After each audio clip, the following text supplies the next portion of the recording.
ሰላም ጤና ይስጥልን። እንዴት ናችሁ? የተከበራችሁ የፖድካስቱ ቤተሰቦች በያላችሁበት ሰላም እንድትሆኑ ምኞቴ ነው። የአውሮፓ ቻምፒየንስ ሊግ ዛሬ ይመለሳል።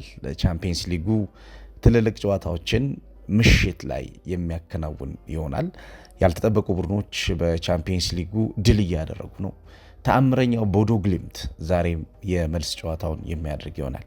የዚህ ቡድን ጉዞ ብዙዎችን እያስገረመ ነው። እኔንም አስገርሙኛል። ምክንያቱም ካለው የተጫዋቾች ጥራትና ካለው የአውሮፓ ቻምፒየንስ ሊግ ታሪክ አንጻር እያሸነፈ የመጣቸው ቡድኖችን ስንመለከት የቡድኑን እድገት በደንብ የሚያሳይ ነው። በጣም የሚያስገርመው ፓርት ደግሞ የዚህ ቡድን ምንድን ነው? ከተጫዋቾቹ አቀራረብና ከተጫዋቾቹ ሀሳብ ጋር አብሮ 90 ደቂቃ መቆየት የሚችል የአሰልጣኝ መንገድ አለ። የአሰልጣኝ መንገድ እንደምታውቁት ከተጫዋቾች የእንቅስቃሴ እድገት ጋር ከፍተኛ ግንኙነት አለው። አንድ ቡድን የተሻለ ያደገ ሀሳብ እንዲኖረው የተጫዋቾቹ ኳሊቲ ብቻውን ዋስትና ሊሆን አይችልም። ተጫዋቾቹ የሚያደርጉት እንቅስቃሴ አለ። አዎ የተጫዋቾች እንቅስቃሴ፣ የተጫዋቾች ኳሊቲ ቤዚክ ነገር ነው። ነገር ግን የተጫዋቾችን እንቅስቃሴ፣ የተጫዋቾችን ኳሊቲ ደግሞ ይዞ ሊሄድ የሚችለው የአሰልጣኙ ሀሳብ ነው። የዚህ ቡድን ትልቁ ፖይንትም ያ ነው። አሰልጣኙ ክሊር የሆነ ፖይንት አለው። ከኳስ ጋር መቆየት የሚል ሀሳብ አላቸው አሰልጣኙ። ከኳስ ጋር የሚቆዩበት ሁኔታ ደግሞ ፎር ደ ሴክ ኦፍ አይደለም። ከኳስ ጋር የሚቆዩት ፎር ደ ኤም ኦፍ ነው፣ በአላማ ነው። መቆየት ስላለባቸው አይደለም ከኳስ ጋር የሚቆዩት፣ በአላማ ግን ከኳስ ጋር ይቆያሉ። ለምሳሌ ሁለቱ የመሃል ተከላካዮች ከግብ ጠባቂው ከሀኪም ጋር በሚያደርጉት ግንኙነት ጎትተው ወደ እነሱ ሜዳ የሚያመጧቸው ተጫዋቾች አሉ። ለምሳሌ የጉንዱርሰን እና እንዲሁም ኦዲን ብሩቲት የሚኖራቸው ሚና ከአማካኝ ክፍሉ ተጫዋቾች አንድ ወይም ደግሞ ሁለት ቦታቸውን ለቀው የሚመጡ ተጫዋቾች እንዲደርሱ እነሱ ቦታ ላይ እነሱ ቀጠና ላይ እንዲደርሱ የሐሳብ ትራፕ ነው የሚፈጥሩት። የሐሳብ ወጥመድ ነው የሚያዘጋጁት። ይሄ የሐሳብ ወጥመድ ተጋጣሚን በሚፈልገው መንገድ እንዳይሄድ የሚያደርግ የራስን የቡድን እንቅስቃሴን ደግሞ የተሻለ እንዲያድግ የሚያግዝ ነው። በአውሮፓ ቻምፒየንስ ሊግ እንደምታውቁት አብዛኛውን ቡድኖች ትልቁ ኳሊቲ የሚባለው ነገር ምንድን ነው? ለተጋጣሚ አስቸጋሪ የሚባለውን ሀሳባቸውን መደጋገም መቻላቸው ነው። ስለዚህ ለተጋጣሚ አስቸጋሪ የሚባለው ሀሳብ ምንድን ነው የሚለውን ነው የሚሰሩት። ተጋጣሚ በእንቅስቃሴ እንዳይበልጣቸው የሚያደርገውን ነገር እነሱ በሜዳ እንቅስቃሴያቸው ላይ ለመደጋገም ይሞክራሉ። ስለዚህ እነሱ በሚደጋግሙበት እንቅስቃሴ ውስጥ ቡድናቸው አድጎ ተጋጣሚን አሸንፎ ተጋጣሚን አንበርክኮ እንዲሄድ ይረዳቸዋል ማለት ነው። ከቦዶ ግሊምት የቡድን ስራዎች ጋር በተያያዘ ፔፕ ጋርዲዮላ ከጨዋታው ሽንፈት በኋላ በዘንድሮ የውድድር ዓመት የተናገረው ነገር ለዚህ አንድ ማሳያ ይሆናል ብዬ አስባለሁ። ምንድን ነው ያለው? they have clear idea how to play ነው ያለው። ክሊር ግልጽ የሆነ ሀሳብ አላቸው ኳስ እንዴት መጫወት እንዳለባቸው። ስለዚህ ዛሬም ከስፖርቲንግ ጋር በሚያደርጉት ጨዋታ እንዲሁ በቀላሉ እጅ የሚሰጡ እንደማይሆኑ ኤክስፔክት ይደረጋል። ክሊር የሆነ አይዲያ ያለው ቡድን ነው ቦዶ ግሊምት እና የአውሮፓ ቻምፒየንስ ሊግ የዛሬ ጨዋታዎች አንዱ ተጠባቂ የሚያደርግበት ምክንያት ያ ነው። ቼልሲ ከፒኤስጂ፣ ማንቸስተር ሲቲ ከሪያል ማድሪድ። ዋው ትልቅ ጨዋታ ነው ይሄ ጨዋታ። እንደምታውቁት ማንቸስተር ሲቲ በመጀመሪያው ጨዋታ 3 ጎሎች ተቆጥሮበታል። በእንግሊዝ ፕሪሚየር ሊግ መጥቶ አቻ ወጥቷል ከዌስትሃም ዩናይትድ ጋር። አሁን ደግሞ እንደገና ተመልሶ ከሪያል ማድሪድ ጋር እጣ ፈንታውን የሚያውቅ ይሆናል ማለት ነው በቻምፒየንስ ሊግ። ስለዚህ የቻምፒየንስ ሊግ ቀጣይ ተሳትፎውን በተመለከተ የቻምፒየንስ ሊግ እጣ ፈንታውን በተመለከተ ቡድኑ ምን ማድረግ አለበት ለሚለው በዛሬው ጨዋታ እንግዲህ የሚታወቅ ነገር ይኖራል ማለት ነው። የመጀመሪያው ጨዋታ አንዱ ትልቁ ችግር የነበረው ከማንቸስተር ሲቲ ጋር በተያያዘ በዛ ፕሮግራምም ሰርችዋለሁ። ከሽንፈቱ በኋላ ባለው ቀናቶች በሰራሁት ፖድካስት ላይም ለማስቀመጥ ሞክሬያለሁ። በጣም ቤዚክ ችግሩ በሮድሪ አማካኝነት ኦፕሬት እየተደረገ ያለው ሀሳብ ነው። በፖዚሽናል ፕሌይ አሁን ኦፕሬት እየተደረገ ያለው ሀሳብ ምንድን ነው መሰላችሁ? የማንቱማን ማርኪንግ የፖዚሽናል ፕሌይ እንቅስቃሴ አንዱ ፈተና ሆኗል። ፖዚሽናል ፕሌይ እያንዳንዱ ተጫዋች በቦታው የሚያደርጋቸው የኃላፊነት ሚናዎች ናቸው። የፉልባኮች ሚና ይኖራል፣ የአማካኝ ክፍል ተጫዋቾች ሚና ይኖራል፣ የአጥቂ ክፍል ተጫዋቾች ይኖራሉ። አርቲፊሻል ፖዚሽናል ፕሌይ ደግሞ አለ። ከመጀመሪያው የጨዋታ ሐሳብ ባፈነገጠ ወደ አማካኝና ወደ ተከላካይ እንዲሁም ወደ አማካኝና ወደ አጥቂ እየተመላለሰ አንድ የተከላካይ መስመር ክፍል እንዲጫወት ፍቃድ የሚሰጥበት ማለት ነው። ፔፕ ጋርዲዮላ ይሄኛውን ነገር ብዙም አፕሪሺየት አያደርገው። የአርቲፊሻል ፖዚሽናል ፕሌይ ጋር በተያያዘ ፔፕ ጋርዲዮላ የሚፈልገው ነገር የለም። ተጫዋቾች ወደ ኳስ ሳይሆን እንዲሄዱ የሚፈልገው ኳስ ወደ እነሱ ከመጣ በኋላ ነው እንቅስቃሴው ወደፊት እንዲሄድ የሚፈልገው። ይሄ ስቴይ ዌር ዩ አር በሚለው ሐሳቡ በተደጋጋሚ ይገልጾታል። አሁን ላይ ያለው የነ ሚኬል አርቴታ ሐሳብ ግን በፖዚሽናል ፕሌይ አርቲፊሻል ትራንዚሽንን መሰረት ያደረገ ይሄ ማለት በእያንዳንዱ የጨዋታ ተለዋዋጭነት ሚና ውስጥ በእያንዳንዱ የጨዋታ ተሸጋጋሪነት ሚና ውስጥ አንድ የሚያስቀምጠው ፖይንት ምንድን ነው? የአንድን ተጫዋች ሚና ሌላኛው ተጫዋች ተሸክሞ መሄድ አለበት ብሎ ያስባል። የአንድን ተጫዋች ሚና ሌላኛው ተሸክሞ መሄድ አለበት ማለት በሜዳ ውስጥ እንቅስቃሴ ለሚያጋጥሙ ጫናዎች መፍትሄ የሚሆን እንቅስቃሴ የሚፈጥሩ ትርፍ ሰዎች አሉ ማለት ነው። እነዚህ ትርፍ ሰዎች በሜዳ ውስጥ በሚያጋጥመው የቡድኑ ፈተና ውስጥ ሁሌም ቢሆን ያሉ ናቸው። እነዚህ ተጫዋቾች ሁሌም ቢሆን እዛ ላይ ቆመው ምላሽ የሚሰጡ ናቸው። በአርሰናልና በሊቨርኩሰኑ ጨዋታ ዛሬ የምንመለከተው ነገር ያ ነው። አርሰናል ከሊቨርኩሰን ጋር በሚያደርገው ጨዋታ የመስመር ተጫዋቾችን ቦታ ተክተው የአማካኝ ክፍል ተጫዋቾች ሊሸፍኑ የሚችሉበት እድል ይኖራል። የአጥቂ ክፍል ተጫዋቾች ወርደው የአማካኝ ክፍል እንቅስቃሴን ተሸክመው ሊሄዱ የሚችሉበት እድል ይኖራል። ይሄ በፖዚሽናል ፕሌይ ውስጥ አሁን ፔፕ ጋርዲዮላ የተወውና ሚኬል አርቴታ ተግባራዊ እያደረገ ያለው ሐሳብ ነው። ስለዚህ የአርሰናልና የሊቨርኩሰን ጨዋታ ከመጀመሪያው ዙር 1-1 ከወጡበት ጨዋታ በተሻለ አርሰናል ጨዋታውን ሊያሸንፍ የሚችልበት አንዱ መንገድ ምንድነው? በተጫዋቾች የተተካኪነት ሚና በተጫዋቾች የሚና ተለዋዋጭነት ቦታ ውስጥ የሚሰጣቸው ፖይንት ስለሚኖር ነው ማለት ነው። የአርቲፊሻል ትራንዚሽን ከዚህ በፊት ያነሳሁት አንድ ሐሳብ አለ። ያው አብዛኛውን ጊዜ ብዙ አድማጮቻችን ሊያመልጣችሁ ይችላል ብዬ አስባለሁ።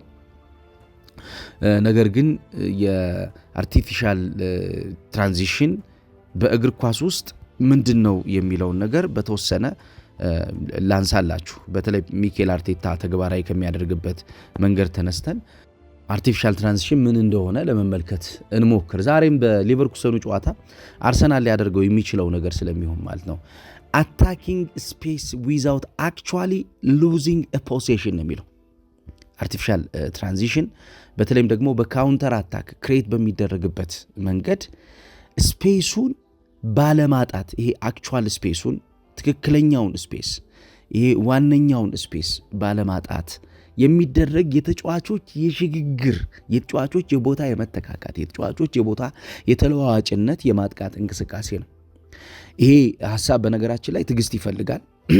በሐሳብ ደረጃ የተሻለውን ትዕግስት እንዴት ማምጣት ይቻላል፣ ከዚህ ትዕግስት ጋር እንዴት ነው መቆየት የሚቻለው የሚለውን አጥብቀው የሚሰሩ ቡድኖች የሚያደርጉት ነው። ልክ እንደ አርሰናል አሁን ለምሳሌ ከሚሰራቸው ስራዎች መካከል በትዕግስት የተጋጣሚ ሜዳን የሚያጠቃበት ራሱ የሚሰራው ሲስተም አለ። ሚኬል አርቴታ ለምሳሌ በዲፌንሲቭ ስትራክቸር ውስጥ ዲፌንደሮቹ እንዲሆኑ የሚፈልገው የባክዋርድ እና የፎርዋርድ ፔኔትሬሽኖቹን እንዲፈቅዱ ያደርጋል።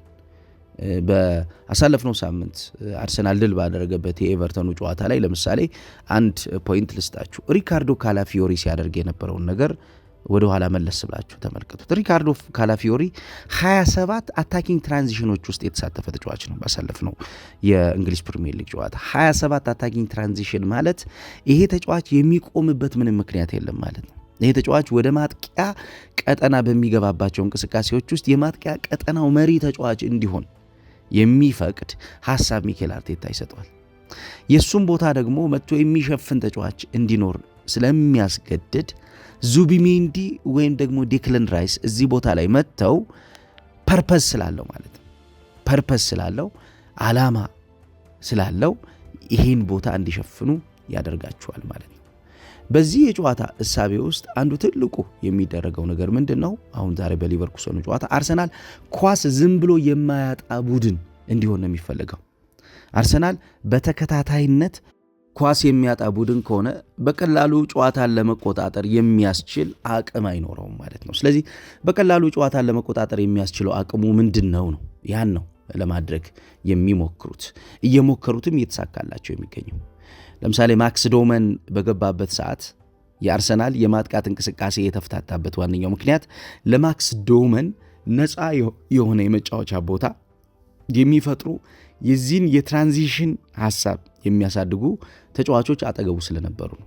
ሞቢሊቲያቸው ከፍተኛ የሆነ ሃይ ሞቢሊቲ ዊዝ ትራንዚሽን ያላቸው ተጫዋቾች ስላሉ ነው።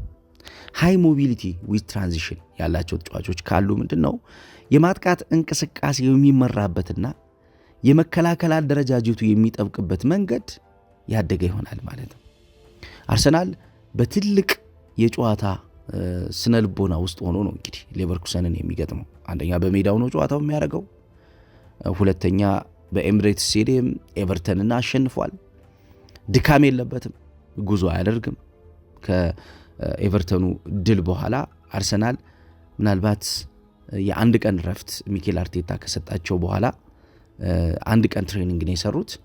በአንድ ቀን ትሬኒንግ ግን የፈለጉትን ነገር እንዳገኙ ሚኬል አርቴታ ትናንትና አንስቷል። ተጫዋቾቼ በምፈልገው መንገድ ለዚህ ጨዋታ ዝግጁ ናቸው ብሏል አርቴታ። የአርቴታ ትልቁ ሀሳብ እንዲያውም ከሌቨርኩሰኑ ጨዋታ የሚወስደው ፖዚቲቭ ነገር በተለይ በእነኚህ 2 ቀናቶች ኦፍ ዘ ጌም የሰራ ነው ስራ ነው ብሏል። ጥሩ ሬስት አድርገናል። አንድ በቂ የልምምድ ቀን ነበረን። የኮኦርዲኔሽን ስራ ሰርተናል። ለጨዋታው ዝግጁ ነን የሚል ሀሳብ ነው የሰጠው።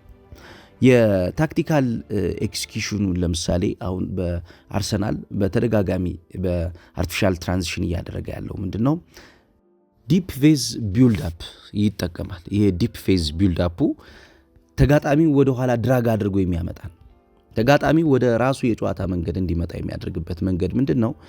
እሱ የሚጋብዛቸው ተጫዋቾች የሚጥሉትን ስፔስ የሚጠቀም ሌላ የጨዋታ ሐሳብ ያለው ተጫዋች ስላለው ነው። ብዙ ሰዎች እንደውም በዚህ የጨዋታ ሐሳብ አርሰናል በሚጫወትበት መንገድ ደስተኞች አሉ። የታክቲካል ኤክስኪዩሽኖቹ የሚመሩበት መንገድ ብዙ ደጋፊዎችን ስጋት ውስጥ የሚጥል ነው እና ለምንድነው ቶሎ ኳሱን የማያወጣው የሚሉ አስተያየቶች ይመለከታሉ። አንዳንድ የሶሻል ሚዲያ ላይ ያለው እንዲሁም ኳስ በሚመለከትባቸው ቦታዎችን በስራ ምክንያት አብረው የሚመለከቱ ሰዎች ሊኖሩ ይችላሉ። እዛ ላይ ቦታ ቁጭ ስመለከት ደጋፊዎች ስጋት ውስጥ ሆነው የሚመለከቱ፣ ነገር ግን ይሄ አንዱ የታክቲክ መተግበሪያ መንገዱ ነው። የናሮ ቢልድ አፕ ስትራክቸር በተለይም ደግሞ የሁለቱ ሴንተር ባኮችና የሁለቱ የአማካኝ ክፍል ተጫዋቾች ፕሬዠር የሚፈጥሩበት መንገድ የአርሰናል የማጥቂያ መንገድ መነሻ ነው። በተለይም ደግሞ በሐሳብ ደረጃ እንደነ ሮቤርቶ ዲዘርቢ አይነት አሰልጣኞች እንደነ ሚኬል አርቴታ አይነት አሰልጣኞች ይሄን የሚደጋግሙበት የራሳቸው ምክንያት አላቸው። ምክንያቱም በዚህ የጨዋታ መንገድ ውስጥ ተጋጣሚ ቡድንን በሜዳ ላይ እንቅስቃሴ ደካማ ቡድን እንዲሆን ማድረግ ነው የሚፈልገው። ይሄ ተጋጣሚን የሚበልጥበት መንገዱ የተሻለ የቡድን ግንባታ ሰጥቶት ለተጋጣሚ አስቸጋሪውን የጨዋታ ጊዜ እንዲያሳልፍ ነው የሚያደርገው። በተለይ የተጋጣሚን የጨዋታ ሐሳብ ለመሰባበርና የተጋጣሚን የጨዋታ እንቅስቃሴ ለመብለጥ ከዚህኛው ሐሳብ ውጭ በሚኬል አርቴታ ተግባራዊ እየተደረገ ያለ ነገር የለም። ኤክስፕሎይቲንግ ጋፕስ ለምሳሌ የሚጋለጡ ቦታዎችን በሚገባ መጠቀም፣ ከዛ ውጭ ደግሞ አታኪንግ ስትራክቸሮች ወደፊት እየሄዱ እያደጉ የመጨረሻው የሜዳ ክፍል ላይ የተሻለውን ነገር እንዲሰጥ እንዲያገኝ ማድረግ ነው ወሳኙ ነገር። በአርቴታ የጨዋታ ታክቲክ አብዛኛውን ጊዜ የሜዳ አጠቃቀም ላይ ጥንቃቄ ያደርጋል። የሜዳ አጠቃቀም በተለይ በ4-3-3 የጨዋታ መንገዱ በፖዚሽናል ፕሌይ ኮንትሮሊንግ ጌምስ ስሩ ሃይ ፖሴሽን ስለሆነ በሃይ ፖሴሽን ወይም ደግሞ ከፍተኛ የኳስ ቁጥጥር በሚያደርግባቸው ሁኔታዎች ውስጥ ጌሙን መቆጣጠር ስለሚፈልግ ጌሙን ለመቆጣጠር የሚያስችለው ግን የራሱ የሆኑ ክፍልፋይ ሐሳቦችን ያመጣል። ለምሳሌ ኢንቴንስ ፕሬዠር ወይም ደግሞ በጣም ከፍተኛ የሆነ ያደገ ፕሬዠር በተጋጣሚ ቡድን ላይ ማሳደር ይፈልጋል። ይሄንን ፕሬዠር ባሳደረ ቁጥር ተጋጣሚ ከራሱ የመጀመሪያ እቅድ ስለሚወጣ ያደገውን የጨዋታ እቅዱን በሜዳ ላይ ተግባራዊ ለማድረግ አፐር ሃንድ ይሰጠዋል ማለት ነው። በፍሉዲቲ ለምሳሌ ከፍተኛው የሆነ በመጨረሻው የሜዳ ክፍል በሚደረጉ ፍሰቶች ውስጥ አርቴታ አብዛኛውን ጊዜ የቡድን ቅርጽ ያስጨንቀዋል። ለምሳሌ ባሳለፍነው ሳምንት በኤቨርተኑ ጨዋታ አይታችሁት ከሆነ በተደጋጋሚ ተች ላይን ላይ የሚዘለው ተች ላይን ላይ ቆሞ ገፍተው እንዲሄዱ የሚያስጨንቃቸው ተጫዋቾቹን እሱ የሚፈልገውን ቅርጽ ስላልያዙለት ነው። በጣም ከሚፈልጋቸው ሐሳቦች መካከል ተጫዋቾቹ የትኛውን ቦታ ስፔሲፊክ ቦታ መሙላት አለባቸው የሚለውን ደጋግመው እንደሚሰሩ ስለሚፈልግ ነው። ለምሳሌ where players occupy specific zones ይላል። ተጫዋቾች የትኛው ቦታ ላይ ነው የተመረጠውን ቦታ መሙላት ያለባቸው ብሎ ነው የሚያስበው። ስለዚህ ይህን የተመረጠውን ቦታ ተጫዋቾች የትኛውን ነው መሙላት አለባቸው ብሎ ሲያስብ ፓሲንግ ሌኖችን ያዘጋጃል፣ የመሄጃ መንገዶችን ያዘጋጃል። ሮቴት የሚያደርግባቸው የራሳቸው ደግሞ መንገዶች አሉ። ለምሳሌ ተጫዋቾችን ከአንድ የጨዋታ አቅጣጫ ወደ ሌላኛው አቅጣጫ በሚወስድበት ሰዓት ሮቴት የሚያደርግበት የራሱ መንገድ አለው። ሮቴት በሚያደርግበት ሰዓት ለተጋጣሚ ኢተገማች እየሆነ ነው ማለት ነው። ስለዚህ በዛሬው የሊቨርኩሰኑ ጨዋታ ሮቴት ያደርጋል ማለት ነው። ፖዚሽን ሮቴት ባደረገ ቡድን አንዱ የሚገኘው ፖዚቲቭ ነገር ምንድን ነው? ኤክስፕሎይት የሚደረጉ የተጋጣሚ ቡድንን ስፔሶች የሚያዩ ተጫዋቾች ይፈጠራሉ። ታላቁ አሰልጣኝ ዮሃን ክራይፍ የሚናገረው ነገር አለ። ተጫዋቾች በዓላማ ስፔሲፊክ በሆነ ዓላማ ከአንድ ቦታ ወደ ሌላ ቦታ የሚሄዱ ከሆነ ሌሎች የቡድን ጓደኞቻቸው ያላዩዋቸውን የተቆለፉ ቦታዎችን የመመልከት እድል ይኖራቸዋል ይላል። ስለዚህ ሌሎች የተቆለፉ ቦታዎችን የሚያዩበትን አይን ነው የሚፈጥሩት ማለት ነው። እነዚህን የተቆለፉ ቦታዎችን ኤክስፕሎይት ካደረጉ በኋላ እድሎችን ካዘጋጁ ከመረጡ በኋላ ወደ የት ይመጣሉ ማለት ነው? ወደ ኮሌክቲቭ የማጥቃት እንቅስቃሴ ይሄዳሉ ማለት ነው። ኮሌክቲቭ የማጥቃት እንቅስቃሴ የሚመራበት ራሱን የቻለ ዕውቀት በእነኚህ ሐሳቦች ሰፖርት ይደረጋል ማለት ነው። አርሰናል በዛሬው የሊቨርኩሰኑ ጨዋታ ሊቨርኩሰን ስፔስ የሚሰጥ ቡድን እንደሆነ ገብቶታል። የመጀመሪያው ጨዋታ ላይ ስፔሱን እንዴት ማግኘት እንዳለባቸው አውቀውታል። ለምሳሌ 2-3-5 በሚሆንበት ፖሴሽን ውስጥ አርሰናል የተከላካይ መስመር ተጫዋቾች ወደ አማካኝ ክፍሉ ጆይን ስለሚያደርጉ አማካኞቹ ደግሞ ወደ አጥቂ ክፍል ስለሚሄዱ እዚህ ቦታ ላይ ያለው ትዕግስተኝነት ነው እንቅስቃሴውን ይበልጥ ውጤታማ የሚያደርገው። በተለይም ደግሞ የሁለቱ የፉልባክ ተጫዋቾቹ ሚና ለእንቅስቃሴው መሰረታዊ የሆነ ጉልበት ይሰጠዋል ማለት ነው።